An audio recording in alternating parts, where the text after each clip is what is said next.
This is Akashvani. In the program Insights, now we bring you an exclusive interview with Secretary, Ministry of Culture, Vivek Aggarwal on historic return of Piprahwa Relics, another milestone in preserving India's cultural heritage. Interviewer is Deeksha Saksena, Akashvani Correspondent.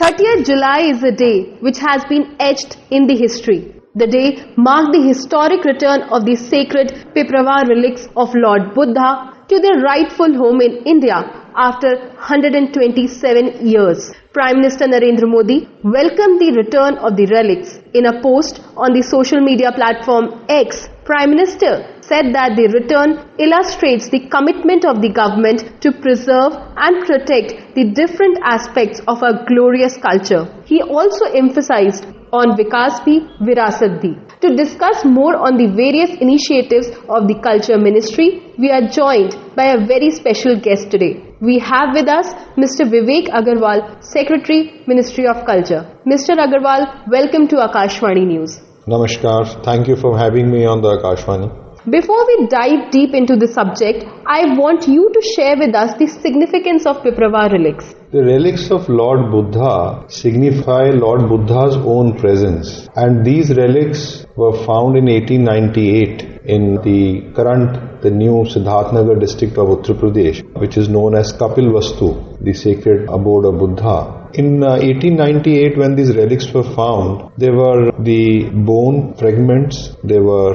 the ashes of Lord Buddha, and also the offerings of the Sakya clan to which he belonged. And this is more than 2500 years old stupa. And these relics were taken away by Mr. Pepe, who was at that time the estate manager and who had done the digging to find these relics. And for 127 years, these relics remained outside India. And when the holder of these relics were going for auction in Hong Kong, we came to know about it. Government of India, then under the leadership of Honorable Prime Minister Shri Narendra Modi, took a very strong initiative, and this initiative has resulted in repatriation of these immensely priceless cultural and religious heritage of India, which we could bring it back. And this is not only a heritage of India, this is actually heritage for the entire Buddhist world across the globe, and it holds huge amount of significance, both religious as well as cultural, for the entire global community, especially the believers in Lord Buddha. You mentioned that these relics were about to go for auction and then the government intervened. So could you also throw light on how was the return made possible to India? So when we intervened, first we tried to go through the diplomatic channel and we approached the government of UK to intervene. But government of UK expressed its inability on legal grounds to intervene. Then we had no option but to take the things into our own hands. A legal notice was framed, and 2 days before the auction this legal notice was served. This legal notice had the highlight was the legal aspects, but also the highlight was the ethical and the moral aspect of auctioning such a priceless relic which has huge cultural and religious significance and which cannot be priced. So when this issue was raised, Sotheby's, just 2 hours before the auction was to start, agreed to stop the auction, and we started a negotiation with Sotheby's, the auction house, as well as the Pepe family, which were holders or custodians of these relics. During these negotiations, it turned out that initially they were trying to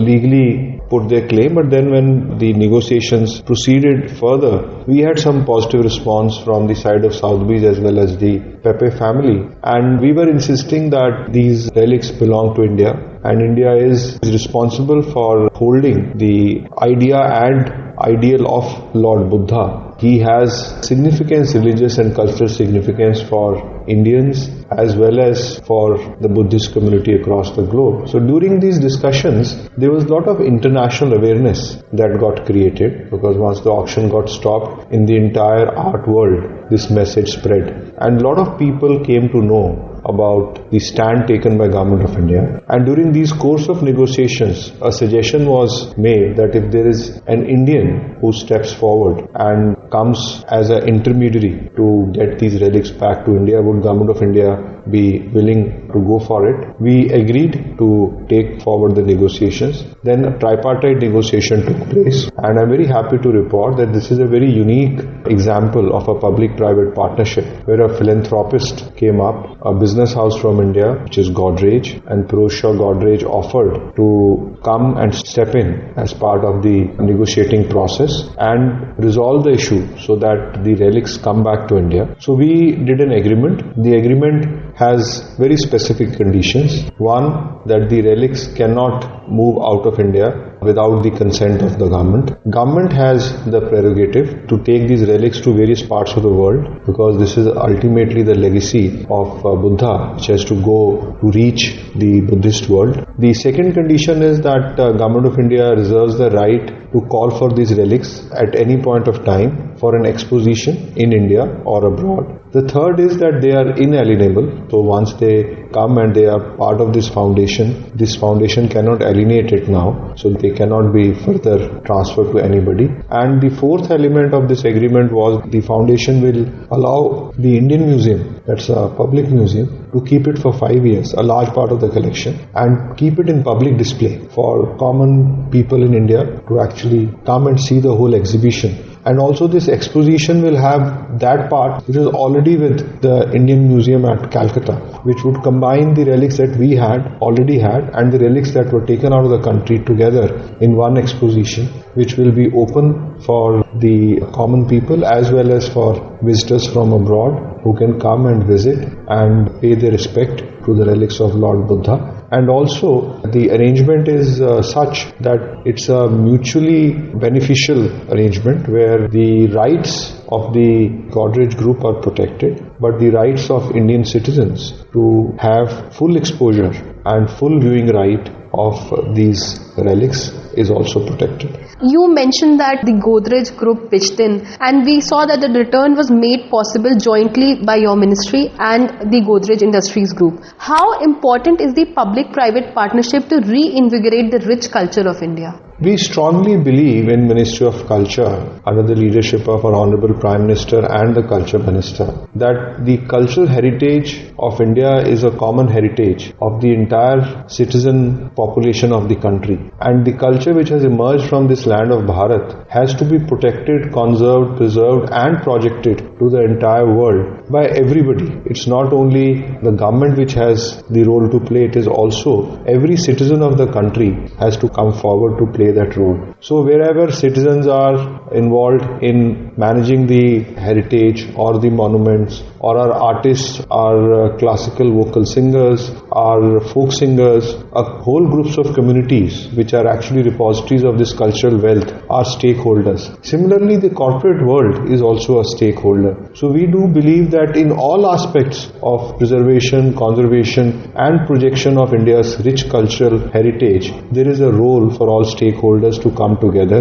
and we welcome the role that can be played by the corporate India to be a partner, and we are looking for these partnerships in our management of monuments, in protection of our heritage, in projection of that heritage across the globe, and also for restoration and repatriation of cultural heritage that has been taken away from the land of Bharat to come back. In all these aspects, corporate India can play a very important role, and this is a unique partnership, an example that we have set out in this particular instance where such an important and priceless heritage of the country could come back, and very swiftly. It was 7th of May when the auction was supposed to happen, and by 30th of July we could get the repatriation done. So this joining of forces can actually make a huge difference in the entire effort that Ministry of Culture is supposed to make, or it is mandated to make, for preservation and conservation of cultural heritage of the country.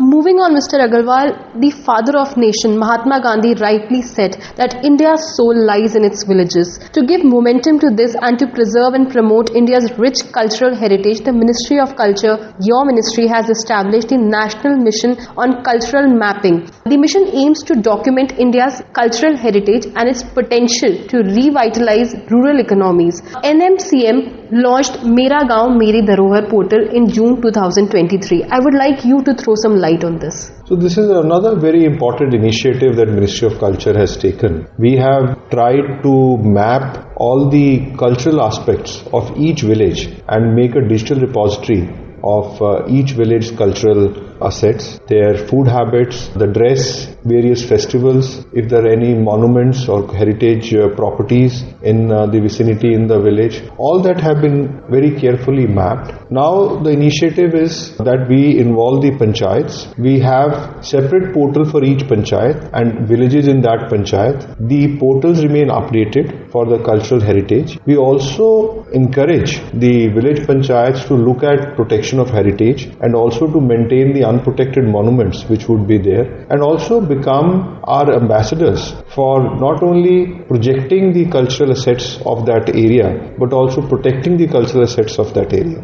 When we speak about India's culture, tribal culture is something which is very integral to Bharat's soul, to India's soul. And your ministry has initiated programs to keep tribal cultures alive. For the benefit of our listeners, could you tell us more about the initiatives that are being taken by the government to protect tribal culture? So Ministry of Culture has an institution called Anthropological Survey of India as part of the institutional framework, and we also have our zonal cultural centers spread across the country. So we look at various art forms, various life forms which are there in our tribal communities which need protection, which need projection. We also look at crafts which are prevalent in these areas, and we look at how we can improve the capacity of the rural artisans, especially living in these tribal areas, to get more designs, to get better market for the craft that they have. There is also an impetus on looking at various aspects which may impact the health and growth in those areas. So the Anthropological Survey of India does various studies which help us to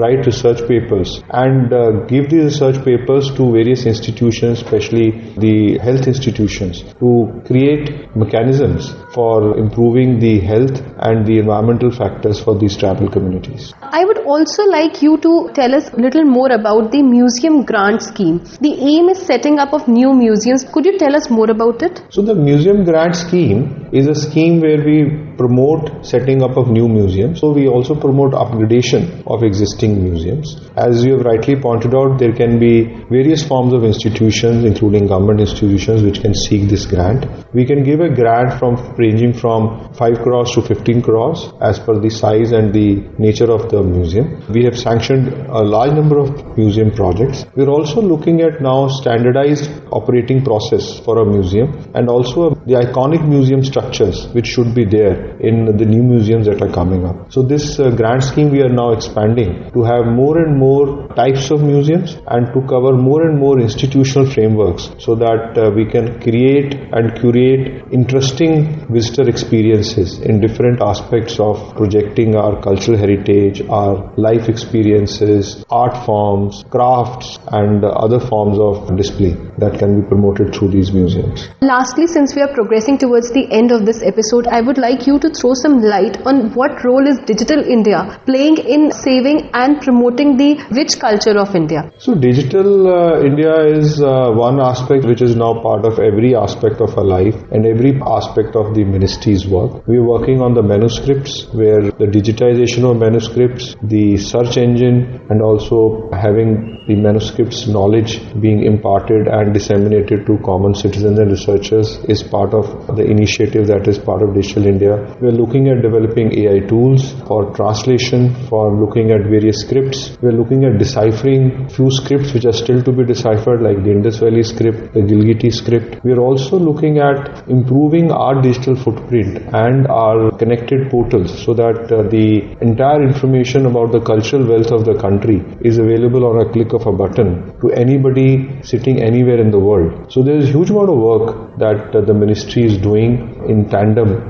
with the concept of Digital India, which will really be an important milestone for, as I said, as our basic mandate is for conservation and preservation of our cultural heritage, as well as projection and dissemination of the cultural knowledge and cultural assets to citizens of India as well as to the entire world.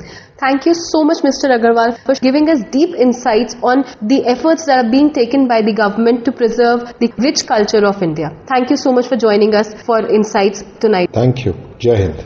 You were listening to an exclusive interview with Secretary, Ministry of Culture, Vivek Aggarwal on historic return of Piprahwa Relics, another milestone in preserving India's cultural heritage. Interviewer was Deeksha Saksena, Akashvani Correspondent. This program was produced and presented by the News Services Division of Akashvani.